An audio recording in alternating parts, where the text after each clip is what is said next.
오늘 본문 말씀에 보면은 한 율법사가 예수님을 시험하려고 영생을 얻으려면 무엇을 해야 하는지 이렇게 질문을 합니다. 비록 시험하려고 하는 목적이었지만은 영생에 대한 질문을 한 것을 보면은 당시 시험하던 다른 사람들과는 그래도 차원이 다른 그런 질문을 하였다라고 이렇게 할 수가 있습니다. 다른 바리새인들은 안식일에 병 고치는가 안 고치는가 이런 유치한 시험을 주로 한 것과 비교할 때에 이 율법사는 그나마 좀 수준이 있는 그러한 질문을 하는 것 같습니다. 그래서 이 율법사는 예수님에 대해서 사람들이 이야기하는 것을 들어온 터라서 정말 그렇게 관심 가질 만한 사람인지 시험하러 온 것 같아 보입니다. 어쨌든 그런 질문을 하였고 이에 대해서 예수님이 대답을 하시는데 오늘 26절 말씀에 보니까 이렇게 얘기합니다. 율법에 무엇이라 기록되었으며 내가 어떻게 읽느냐라고 이렇게 말씀하세요. 그러니까 예수님은 대답만 하신 게 아니라 율법사가 다시 대답하도록 질문 형태로 그렇게 대답을 하셨습니다. 율법사는 율법에 대한 말씀으로 반문하시는 예수님에게 아주 반가운 기색으로 대답을 하죠. 왜냐하면 율법이라면은 자신이 있거든요. 자신은 율법사이고 율법에 대해서는 그래도 전문가 아닙니까? 그래서 멋지게 대답을 합니다. 뭐라고 대답하는가 하면은 27절 말씀에 나와 있습니다. 우리 한번 다 같이 한번 읽겠습니다. 다 같이 시작. 내 마음을 다하고 목숨을 다하며 힘을 다하며 뜻을 다하여 주 너희 하나님을 사랑하고 또한 내 이웃을 내 자신같이 사랑하라 하였나이다. 아멘. 여러분, 사람들은 보통 신명기 6장 5절 말씀을 인용하여서 하나님에 대한 사랑만 이야기하는 경우가 많이 있습니다. 그래서 율법사와 바리새인들은 당시 이 부분을 인용하여서 고르반으로 제물을 취하였습니다. 그래서 부모를 공양해야 할 제물이지만은 그래서 하나님께 드리면은 그것이 고르반이 되어서 부모를 공양하지 않아도 된다라고 하는 그런 생각을 하는 사람들이 있었어요. 이런 생각이 팽배한 시대였는데 신명기 6장 5절뿐만이 아니라 바로 레위기 19장 18절 말씀을 조화롭게 언급하면서 하나님 사랑과 이웃 사랑을 대답하니까 점수를 매긴다면은 한 100점짜리 대답이 되는 것입니다. 더군다나 예수님께서 새 계명을 언급하시면서 이웃 사랑을 강조하셨어요. 그래서 이런 예수님의 가르침까지 의도하여서 대답했다고 하는 점에서 이 사람은 그래도 상당히 예의가 있는 율법사다라고 이렇게 얘기할 수가 있을 것입니다. 어쨌든 율법에 대한 예수님의 질문에 이 사람은 충분한 정도의 대답을 했어요. 아주 훌륭했습니다. 그런데 정말 훌륭했을까요? 이어지는 예수님의 대답을 보면은 이 사람이 부족한 면이 여실히 드러나는 것을 볼 수가 있습니다. 이어지는 예수님의 대답이 28절 말씀입니다. 우리 한번 다 같이 한번 읽습니다. 28절 시작. 내 대답이 옳도다. 이를 행하라. 그리하면 살리라. 내 대답이 옳도다. 이를 행하라. 그리하면 살리라. 이렇게 말씀하세요.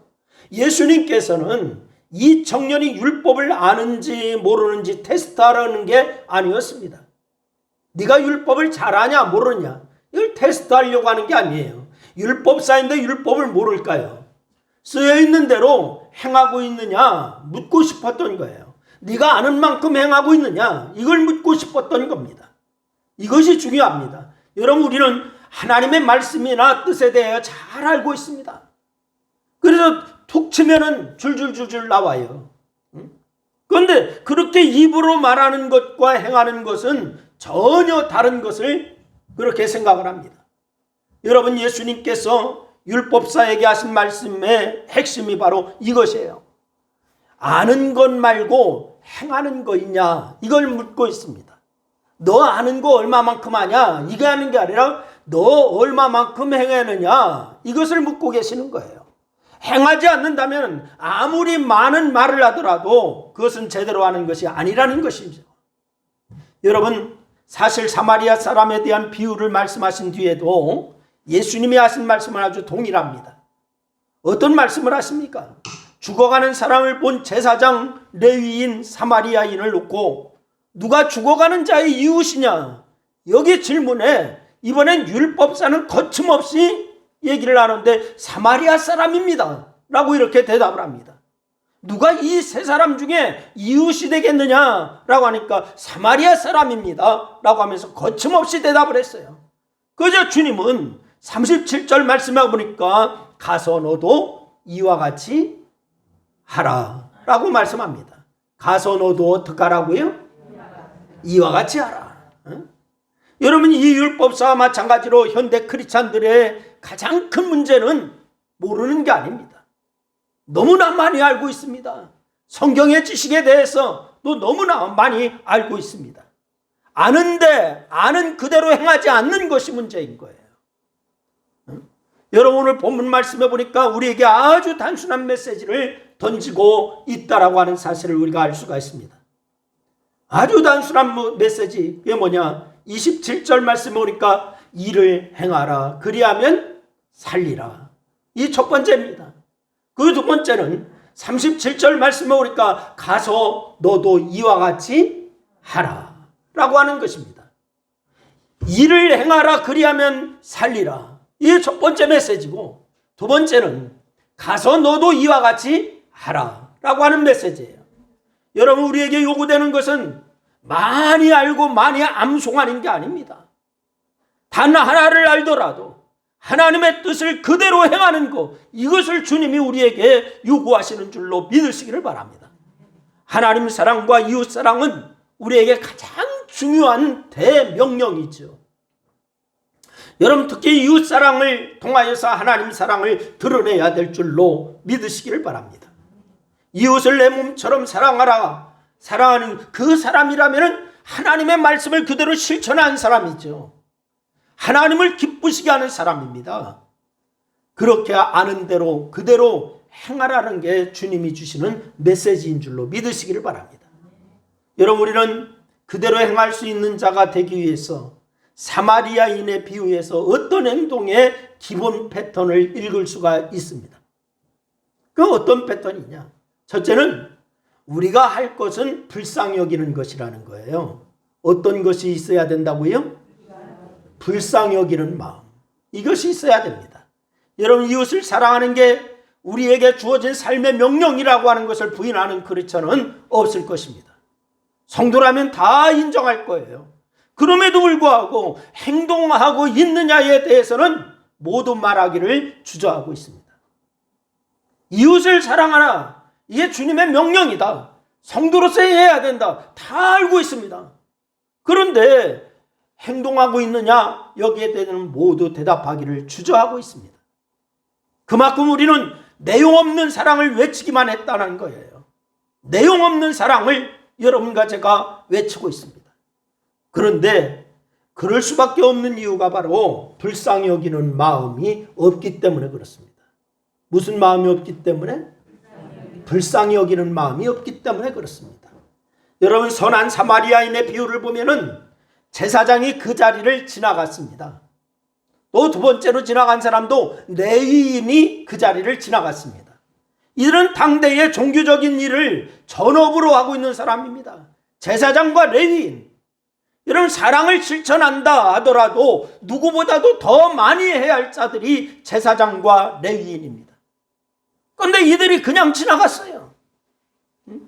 반면에 당시 종교적 입장에서 보면은 사마리아 사람은 버림받은 사람입니다.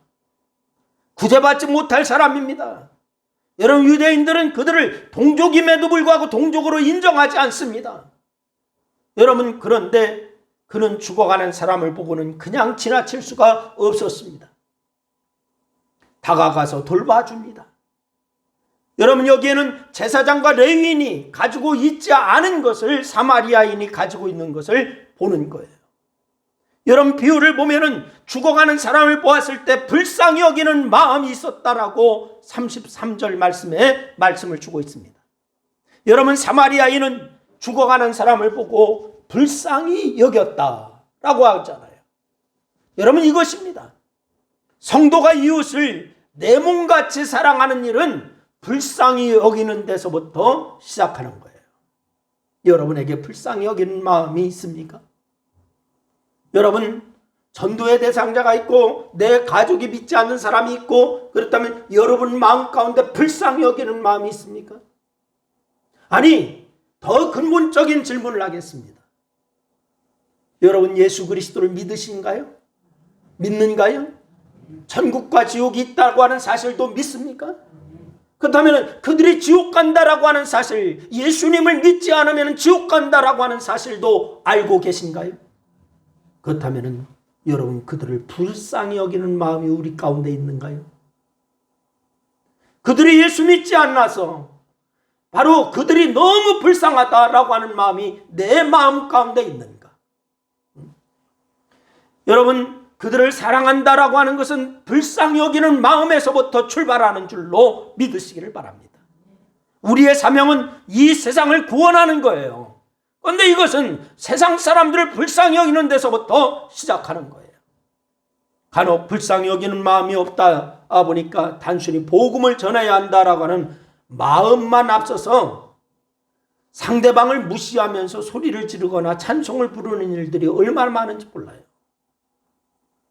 여러분, 상대방을 무시하면서 그냥 소리를 지릅니다.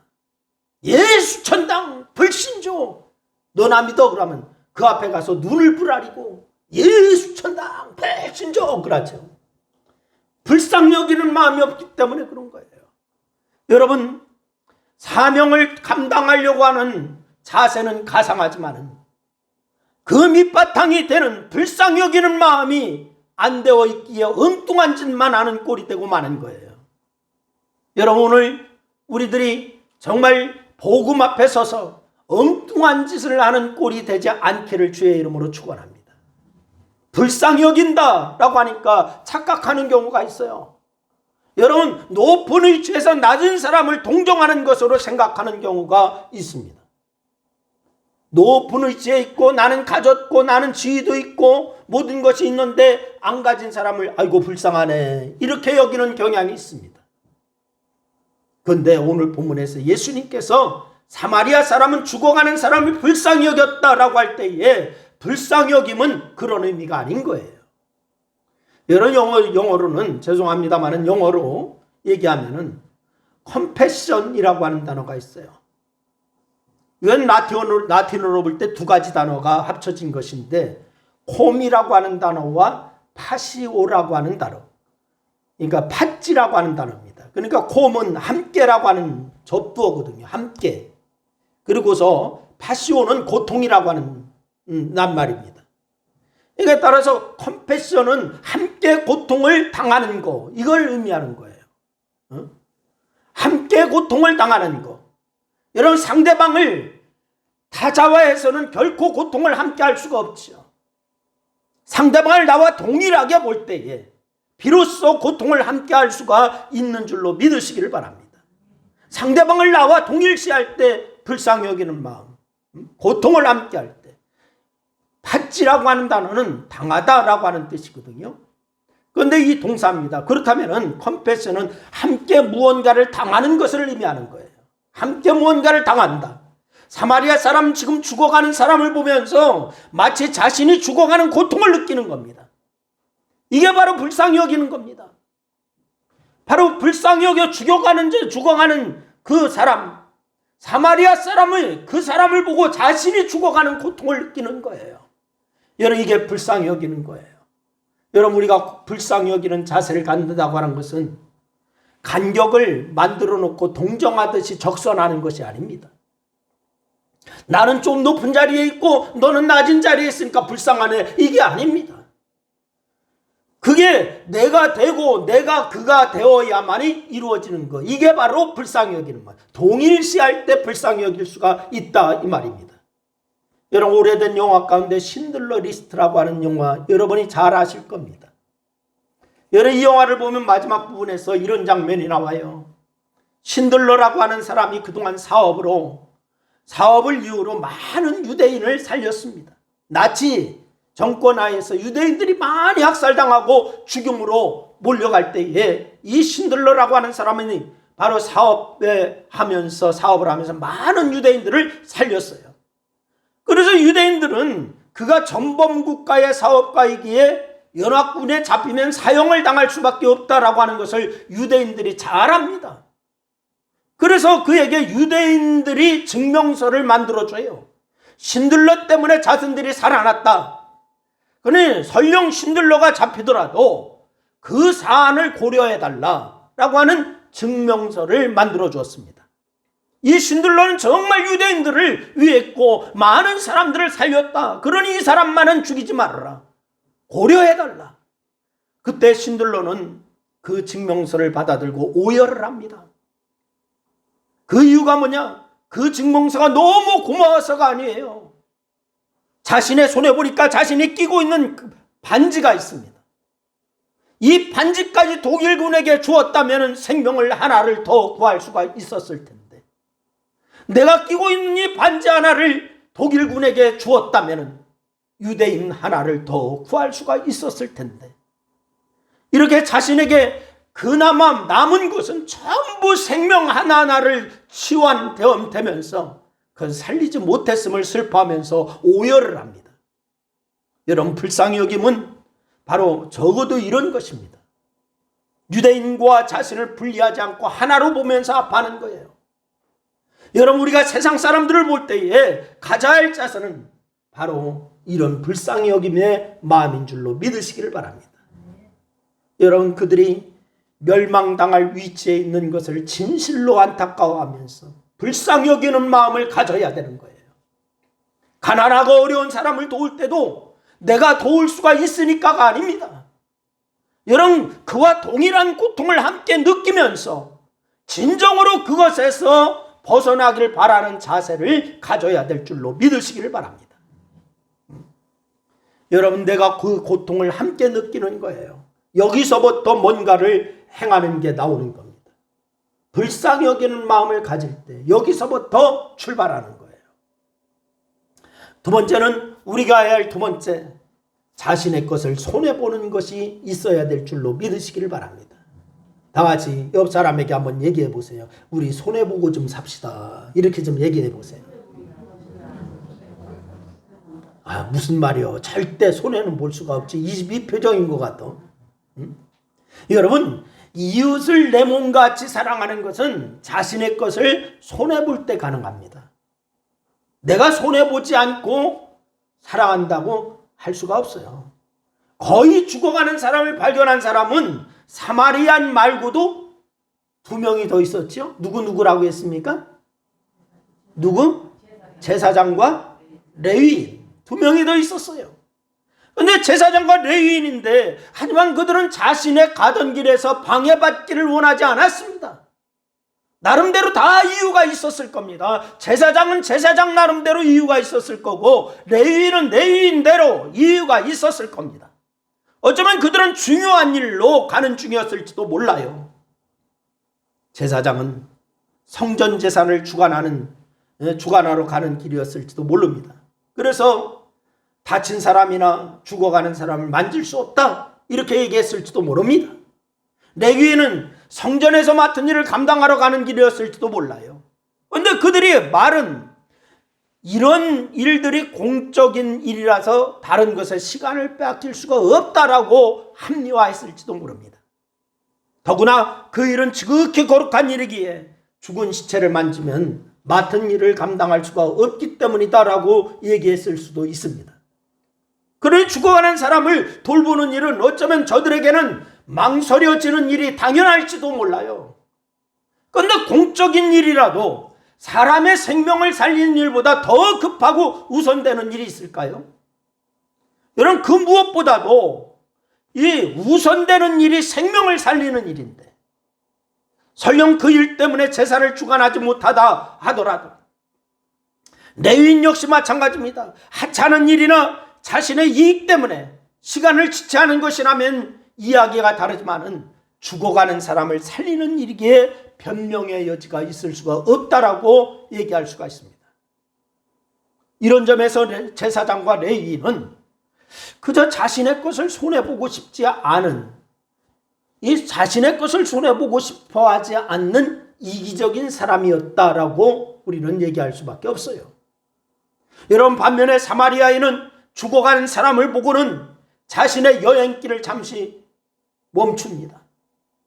응급처치하고 여관으로 데려가서 치료를 합니다. 그의 여행이 어떤 여행인지는 몰라요. 만약 그가 장사를 하러 가는 길이었다면 경제적인 손해를 감수하는 것이고, 설령 단순한 여행이라 해도 자신의 일정에 대한 손해를 감수하여야 하는 그러한 일입니다. 하지만 사람을 살리는 게 먼저였기에 두 번 생각하지 않습니다. 죽어가는 사람을 살리는 일을 선택했습니다. 분명 사마리아인은 두 사람처럼 자신이 손해보지 않아도 되지만은 그렇게 하지 않고 기꺼이 손해보는 길을 선택했습니다. 하나님의 백성은 이 땅에서 손해보는 것을 기쁘게 받아들이는 데서부터 시작하는 줄로 믿으시기를 바랍니다. 여러분, 우리는 절대 손해보지 않으려고 하지요. 그런데 하나님의 백성은 이 땅에서 손해보는 데서부터 시작한다라고 하는 사실을 여러분 기억하세요. 내 것을 손해보지 않고 잔뜩 움켜쥐려고 하는 모습은 성도답게 살 수가 없는 거예요. 여러분, 왜냐하면 그렇게 하면 자신의 것을 지킬 수는 있을지 몰라요. 내 것 손해보지 않을래, 나는 절대 손해볼 수가 없어, 자기의 것은 조금 지킬 수가 있을 줄 모릅니다. 그러나 다른 사람을 살리는 일은 해낼 수가 없다라고 하는 사실을 기억하시기를 바랍니다. 적어도 생명이 살아나고 풍성해지는 일은 자신의 무언가는 손해보면서 내어줄 때 일어난다라고 하는 사실을 기억하시기를 바랍니다. 예수님께서 우리를 사랑하시는 것이 이웃을 내 몸과 같이 사랑하라는 것이 전형이 됩니다. 여러분, 만약 자신의 것을 손해보지 않겠다라고 하셨다면 예수님은 굳이 십자가를 지실 일이 있었을까요? 십자가를 지지 않으신다라고 누가 뭐라고 할 수가 있는 사람이 있을까요? 하지만 주님은 기꺼이 자신이 손해보고 희생하는 길을 가셨습니다. 그 희생하는 길도 그냥 희생이 아닙니다. 여러분, 죽는 길입니다. 사마리아인의 비유를 말씀하시지만은 사실 당신의 이야기를 하고 있는 거예요. 우리가 성도답게 사랑하는 일은 우리가 가진 것을 자원하여 손해볼 때 여러분 가능하다라고 하는 사실을 기억하시기를 바랍니다. 한번 따라합니다. 성도답게 사는 길은 자신의 것을 손해볼 때 가능하다. 그렇습니다. 내 것을 고집하면서도 성도답게 행할 수는 없습니다. 자신의 것을 기쁘게 내어줌으로써 사랑을 실천할 수가 있어야 되는 줄로 믿으시기를 바랍니다. 말과 혀로만 사랑하는 것은 사랑이 아니라는 것을 우리가 알아야 됩니다. 그리고 세 번째는 구체적으로 우리가 가진 물질을 지불하는 거예요. 여러분, 이는 이미 앞서서 자신의 것을 손해본다고 하는 내용이 다 포함되는 일입니다. 여러분, 하지만 구체성을 갖기 위해서 구분하여 말씀을 드리려고 합니다. 사마리아인은 죽어가는 사람을 보고는 그를 추슬려서 여관으로 데려가지 않습니까? 근데 여관 주인을 통하여서 이 사람을 돌보아 주는데 자신이 비용을 지불했어요. 2데나리온, 이틀치 임금을 지불했습니다. 일단은. 그리고 여행을 떠나면서 더 치료를 부탁을 합니다. 그에 대한 비용 역시 돌아오는 길에 지불하겠다라고 얘기를 합니다. 여러분, 사마리아인은 자신의 시간과 돈까지 손해볼 것을 감수하고 있습니다. 예수님은 이런 말씀을 하시죠. 마태복음 16장 21절 말씀에 보니까 이런 말씀을 하셨어요. 우리 한번 다 같이 한번 읽어보시죠. 다 같이 시작. 내 보물이 있는 곳에는 내 마음도 있느니라. 뭐가 있는 곳에 마음이 있다고요? 보물이 있는 곳. 여러분, 보물, 현대 사람들은 보물을 대략 뭘로 취급을 하고 있죠? 물질로 취급을 하고 있죠. 응? 여러분, 사람을 물질의 노예가 되기 쉬워요. 사람은요. 그래서 물질을 자신을 위해서 쌓아둡니다. 설령 사용한다 하더라도 자신만을 위해서 사용합니다. 온통 관심이 자기 욕심에 있기 때문에 그런 거예요. 자기 욕심, 자신에게 있기 때문에. 여러분, 그런데 그 물질을 하늘에 의하여 쌓으면은 그 관심은 어디에 있을까요? 하늘에 있는 거죠. 보물을 하늘에 쌓는다고 하는 것은 비단 헌금만을 의미하는 게 아니에요. 여러분, 이웃을 살리기 위해서 자신의 물질을 사용하는 것도 모두 보물을 하늘에 쌓는 거예요. 자신의 물질을 어디에 사용하느냐에 따라서 자신의 마음이 어디에 있는지 알게 되는 거예요. 여러분, 교회를 사랑하시나요? 교회를 사랑하시나요? 교회를 사랑하는 사람은 교회를 위해서 헌신합니다. 교회를 사랑하는 사람은 헌금도 합니다.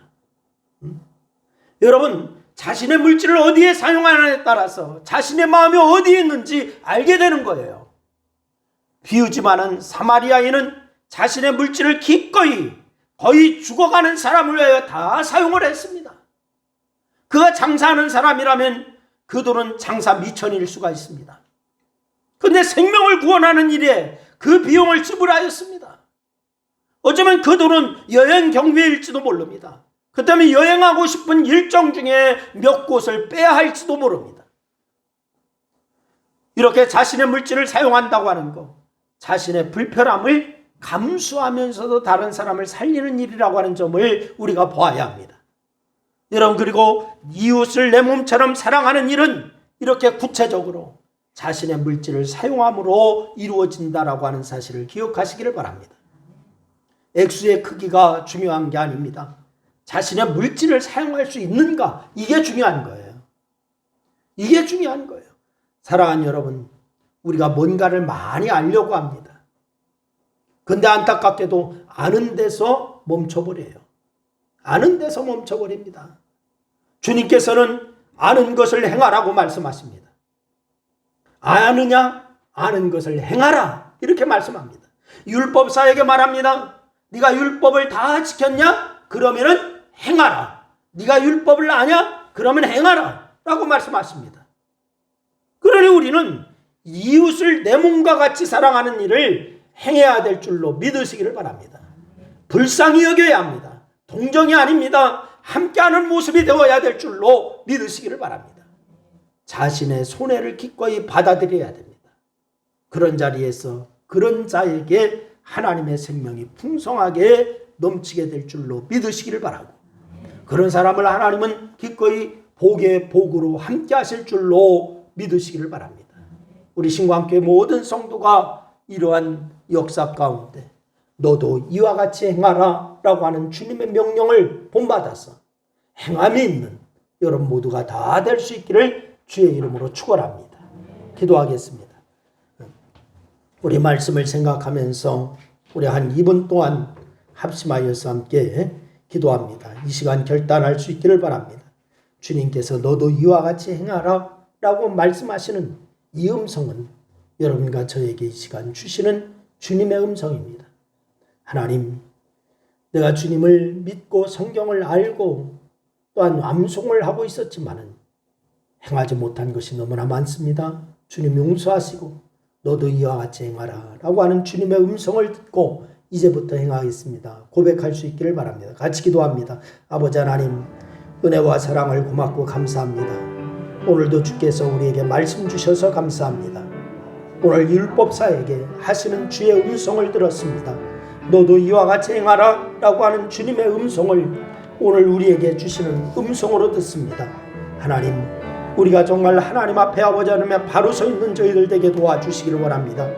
내 보물이 있는 그곳에 내 마음도 있느니라 라고 말씀하셨사오니 하나님, 우리가 아버지 하나님 이웃을 불쌍히 여기는 마음이 있게 하여 주시고 온전히 아버지 하나님 그들과 우리가 이제 아버지 하나님 높은 데서 낮은 데를 바라보는 것이 아니라 동일한 동질인의 마음을 갖고 불쌍히 여기는 마음이 있어 온전히 하나님 앞에 아버지 하나님 영광 돌리며 그들을 살리는 역사가 저희들에게 있기에 부족함이 없도록 역사하여 주옵소서. 오늘 주님, 일을 행하라 그리하면 살리라, 가서 너도 이와 같이 행하라 라고 하는 주님의 음성을 이 시간 들었사오니 우리가 행함 있는 믿음 가질 수 있도록 인도하시고 하나님의 영광을 드러내기에 부족함이 없는 저희들 모두가 되기에 부족함이 없도록 역사하여 주시옵소서.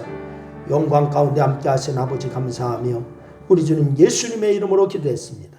아멘. 할렐루야. 오늘 이 시간에 예배한 여러분 모두에게 하나님의 놀라운 축복이 넘치기를 주의 이름으로 축원합니다. 오늘 이제 병원에서 입원하시고 또한 잘 수술 마치시고 그렇게 오신 권사님, 이정근 권사님 예배 참석해 계속 기도해 주시기 바랍니다. 완벽하게 회복될 수 있기를 바랍니다. 기도해 주시고 또한 오늘 참여하지 못한 분들도 많이 있는데 목자 되신 분들은 다 이렇게 전화 신방이라도 할 수 있기를 바랍니다. 코로나가 지금 더 확산된다고 하죠. 700명 막 이렇게 된다고 하는데 우리가 조심할 건 조심해야 됩니다. 방역에 철저를 기하고 그렇게 임할 수 있기를 바라고 되도록 외출을 안 해야 됩니다. 식당에 가니까 식당도 넘치더라고. 어제 식당에 갔었어요. 어제 식당에 갔었는데 아주 사람들이요 식당 거리두기 이런 거 없더라고요. 근데 조심해야 합니다. 조심해야 되고 여러분 방역 철저히 기하고 그러면서 이때 우리가 기도하고 말씀 생활에 더 전념할 수 있기를 바랍니다. 단톡방 기도에 꼭 하시기 바랍니다. 요즘 단톡방 기도에 하라고 성경 읽고서 올리라고 하니까 우리 이응영 원사님만 올리고 다른 분들 안 하시는데 성경 읽고들 올리세요. 좀 올리고 기도하세요. 아멘. 꼭 그렇게 하셔야 됩니다. 그렇게 해야 이 코로나 시기에 우리가 우리의 신앙을 지켜나갈 수 있어요. 말씀이 중심이 돼야 됩니다. 말씀 앞에 바로 서야 됩니다. 그래서 말씀대로 행해야 됩니다. 다른 거 없어요. 말씀 읽고 기도하여야지 기도만 한다라고 하면 안 돼요. 말씀 읽고 기도해야 돼요. 꼭 그렇게 할 수 있기를 바랍니다. 이번 주 화요일은 우리 교단 임시총회가 있습니다. 온라인으로 전국 각지에서 온라인으로 모이게 됩니다. 코로나 시기이기 때문에 함께 모일 수가 없어서 임시총회에서 다 온라인으로 이렇게 합니다. 그래서 기도해 주시기를 바랍니다. 다른 광고 있으면 해주시기를 바랍니다. 없으면 우리 다 일어나셔서 453장 찬송 그리고 축도하겠습니다.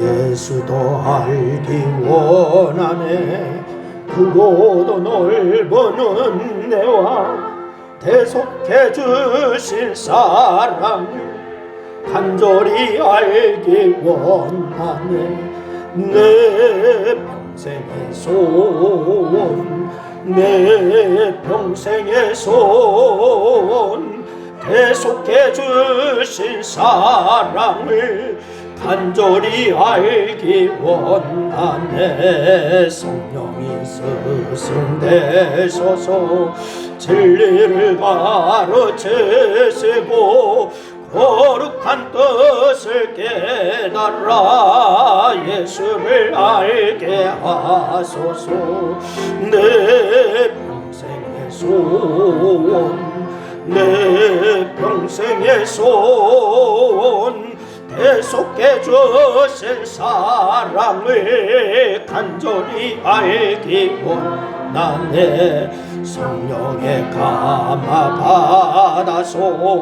하나님 말씀 배우니 그 말씀 안절안절이 내 맘에 교훈되도다 내 평생의 소원 내 평생의 소원 대속해 주신 사랑을 간절히 알기 원하네 예수가 계신 보좌는 영광의 둘러에 또다 평화의 왕이오 신의 그 나라 왕성하도다 내 소원 내 평생의 소원 대속해 주신 사랑을 간절히 알기 원하네. 아멘.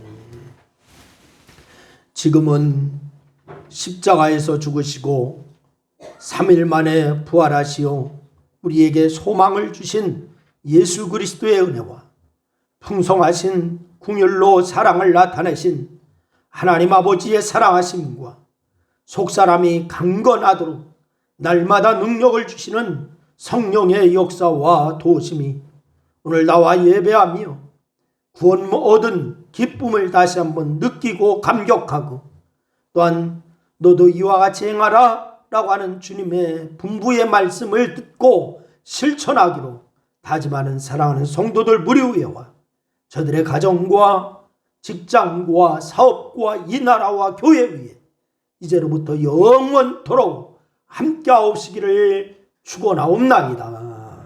아멘.